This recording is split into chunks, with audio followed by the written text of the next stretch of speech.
అందరికీ నమస్కారం. ఈరోజు స్వర్ణాంధ్ర స్వచ్ఛాంధ్ర కార్యక్రమంలో భాగంగా మన కందుకూరు పట్టణానికి చేసినటువంటి గౌరవనీయులు పెద్దలు పూజ్యులు నవ్యాంధ్ర ప్రదాత ముఖ్యమంత్రి వర్యులు నారా చంద్రబాబు నాయుడు గారికి, అలాగే మన పార్లమెంటు సభ్యులు వేమిరెడ్డి ప్రభాకర్ రెడ్డి గారికి, గౌరవ మంత్రివర్యులు పి నారాయణ గారికి, గౌరవ మంత్రివర్యులు బాల వీరాంజనేయ స్వామి గారికి, అలాగే జిల్లా కలెక్టర్ గారికి, మన మున్సిపల్ సెక్రటరీ గారికి, వేదిక మీద ఉన్నటువంటి పెద్దలకు, అలాగే కందుకూరు పట్టణం నుంచి నలుమూల నుంచి వచ్చేసినటువంటి ఇంకా పేర్లొద్దు, సభకు నమస్కారం. నువ్వు చెప్పాల్సిన 2 నిమిషాలు. అందరికీ పేరు పేరున ఉదయపూర్వక నమస్కారాలు తెలియజేసుకుంటూ, ఈరోజు ఈ పట్టణంలో ఒక పండగ వాతావరణం కల్పించినందుకు ముందుగా ముఖ్యమంత్రి గారికి ఉదయపూర్వక నమస్కారాలు తెలియజేసుకుంటూ, మన కందుకూరు పట్టణంలో గత కొన్ని సంవత్సరాలుగా డంపింగ్ యార్డ్ చూస్తూ ఉన్నాం. పరిసర ప్రాంతాల ప్రజలు ఏ విధంగా ఇబ్బందులకు గురవుతూ ఉన్నారో మనందరం కూడా చూసాం.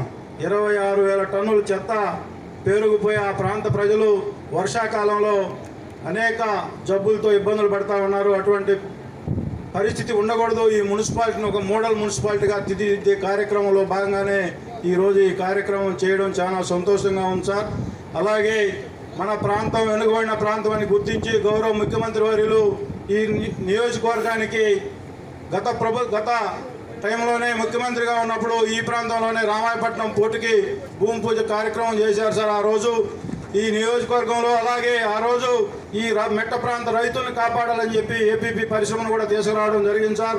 ఆ తర్వాత వచ్చిన దుర్మార్గ ప్రభుత్వం ఆ ఏపీపీ పరిశ్రమని ఈ ప్రాంతం నుంచి వెళ్ళగొట్టడం కూడా జరిగింది.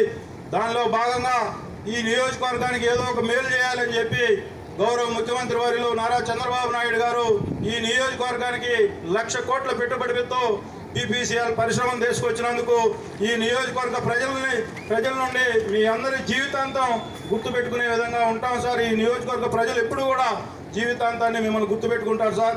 ఆ రోజు యువగలం పాదయాత్రలో లోకేష్ బాబు గారు ఈ నియోజకవర్గాన్ని, ప్రకాశం జిల్లాని పారిశ్రామికంగా అభివృద్ధి చెందిస్తానని చెప్పి ప్రామిస్ చేశారు సార్. దానిలో భాగంగా ఈ నియోజకవర్గ ప్రజలు ఉన్నంతకాలం కందుకూరు నియోజకవర్గ ప్రజలు మీకు రుణపడి ఉంటారని చెప్పి ఈ సందర్భంగా తెలియజేసుకుంటూ, కందుకూరు మున్సిపాలిటీ మీ అందరికీ కూడా తెలుసు, ఎప్పుడో 1987లో స్టార్ట్ అయ్యి 2007లో ఎలక్షన్ జరిగిన ఆ తర్వాత అనేక కేసులు వేసి అనేక విధాలుగా ఇబ్బందులకు గురయ్యి మున్సిపాలిటీలో ఎలక్షన్లు జరగకుండా 15th ఫైనాన్స్ కూడా మనకు రాని పరిస్థితి మీ అందరూ కూడా తెలుసు.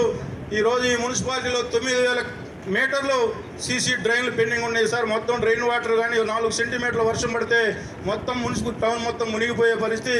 అలాగే గ్రావెల్ రోడ్లు, సిమెంట్ రోడ్లు కూడా లేని పరిస్థితి. 4,000 మీటర్లు సిమెంట్ రోడ్లు లేని పరిస్థితి. మీరు ఈ మున్సిపాలిటీని కాపాడాలని చెప్పి తప్పనిసరిగా రేపు మే జూన్లో జరిగే ఎలక్షన్లో ఈ మున్సిపాలిటీని మీకు గిఫ్ట్గా తీసుకొస్తాం సార్. ఈ మున్సిపాలిటీని బాగు చేయాలని చెప్పి ఈ సందర్భంగా మిమ్మల్ని కోరుకుంటూ, అదేవిధంగా ఈ కందుకూరు పట్టణంలో సాయంత్రం అయిన తర్వాత 2 వీలర్ బయటికి రావాలంటే అనేక రకాలుగా ఇబ్బందులు పడుతూ ఉన్నారు సార్. ఈ ట్రాఫిక్ సమస్య విపరీతంగా ఉంది. రోడ్డు వైండింగ్ చేయాలంటే వ్యాపారస్తులకు ఇబ్బంది ఉంది సార్. తప్పనిసరిగా నార్త్ బైపాస్ని అప్రూవ్ చేసి మా కందుకూరు పట్టణాన్ని ట్రాఫిక్ రహిత పట్టణంగా తీర్చిదిద్దుతారని చెప్పి ఆశిస్తూ ఉన్నాం సార్. అదేవిధంగా ఈ మెట్ట ప్రాంతం కందుకూరు నియోజకవర్గం వర్షం పడితేనే పంటలు పడినే పరిస్థితి సార్. మా ప్రాంతానికి మన్నేరు, ఉప్పుటేరు, పాలేరు 3 వాగులు ఉన్నాయి సార్. తప్పనిసరిగా ఆ ప్రాంతంలో 2 రోజులు 3 రోజుల తర్వాత సముద్రంలో కలిసిపోయే పరిస్థితి. ఈ ప్రాంత రైతులు కాపాడే దానికోసం తప్పనిసరిగా ఈ 3 వాగుల మీద చెక్ డ్యాములు నిర్మించి ఈ ప్రాంత రైతుల్ని కాపాడాలని చెప్పి ఈ సందర్భంగా మిమ్మల్ని కోరుకుంటూ, అదేవిధంగా కందుకూరు మండలం సార్, కందుకూరు టౌన్ ఆనుకొని ఉంటుంది. 18 పంచాయతీలతో డ్రింకింగ్ వాటర్ లేక నానా ఇబ్బందులు పడుతూ ఉన్నారు సార్. 2018 ముఖ్యమంత్రిగా ఉన్నప్పుడు తమరు ఈ కందుకూరు మండలానికి రామతీర్థం నీరు తీసుకొచ్చి ఈ కందుకూరు ప్రాంతాన్ని మండలానికి త్రాగునీరు ఇస్తానని చెప్పి చెప్పడం జరిగింది సార్. తప్పకుండా మీరు మళ్ళీ ఈ కందుకూరు మండలానికి త్రాగునీరు ఇప్పించే విధంగా సహాయ సహకారాలు అందించాలని చెప్పి, అదేవిధంగా ఈ ప్రాంతానికి జీవనాడేటువంటి Rallapadu reservoir sir, Gottipati Kondapunaidu north canal winding లేక 1.5 టీఎంసీ ప్రతి సంవత్సరం రాళ్ళపాడు రిజర్వాయర్కి రావాల్సి ఉంది సార్. కనీసం 1/2 టీఎంసీ కూడా రాని పరిస్థితి. డ్రింకింగ్ వాటర్కి, సాగునీరు కూడా చాలా ఇబ్బంది పడుతూ ఉన్నారు సార్. గత 10 సంవత్సరాల నుంచి రాళ్ళపాడు ప్రాజెక్టు దగ్గర పంటలు లేని పరిస్థితి. ఈ సంవత్సరం దేవుడు ఆశీర్వాదంతో మీరు మాకు చేసిన సహాయ సహకారాలతో ఈ సంవత్సరం బ్రహ్మాండంగా పంటలు పండుతామని సార్. తప్పకుండా ఆ జీకేఎన్ వైండింగ్ చేసి మా ప్రాంత రైతుల్ని, రాళ్ళపాటి రిజర్వాయర్ ఆయకట్టు రైతుల్ని కాపాడాలని చెప్పి, అదేవిధంగా కందుకూరు మండలంలో గర్భకండ్రిక అని చెప్పి రైతుల్ని ఒక 4 గ్రామాల రైతులు 1800 ఎకరాలు గర్భకండ్రికలో 2013లో చేర్చి కనీసం ఆ రైతులు ఆ గర్భకండ్రిక ల్యాండ్స్ని ముటేషన్ కాకుండా కనీసం వాళ్ళ ఇళ్లలో ఒక బిల్లైనా కూడా పొలం అమ్ముకోలేని పరిస్థితులతో ఆ రైతులు ఇబ్బంది పడతా ఉన్నారు సార్. ఇది రెవెన్యూ పరిధిలో ఉంది. తప్పనిసరిగా ఆ రైతుల్ని కాపాడాలని చెప్పి ఈ సందర్భంగా తెలియజేసుకుంటూ, అదేవిధంగా Veligonda project last time sir తమను కలిసి మేము ఒక ఇవ్వడం కూడా జరిగింది సార్. వెలుగొండ ప్రాంతం, మా ప్రాంతానికి నీళ్ళు వచ్చేదానికి కూడా మీ సహాయ సహకారాలు కావాలని చెప్పి కోరుకుంటూ, అదేవిధంగా ఈ కందుకూరు నియోజకవర్గం ప్రజల కోరిక సార్, మా కందుకూరుని మేము ఎవరు అడగకుండానే మమ్మల్ని దేశపై నెల్లూరు జిల్లాలో కలిపారు సార్. 40 కిలోమీటర్లో ఉన్న ఈ కందుకూరు నియోజకవర్గాన్ని నెల్లూరు జిల్లాలో కలిపారు. తప్పకుండా మీరు కూడా మా ఆనాళ్ళు మళ్ళా తిరిగి ప్రకాశం జిల్లాలో కలుపుతామని చెప్పి ఏ గ్రామానికి పోయినా నన్ను మనల్ని ప్రకాశం జిల్లాలో ఎప్పుడు కలుపుతామని అడుగుతా ఉన్నారు సార్.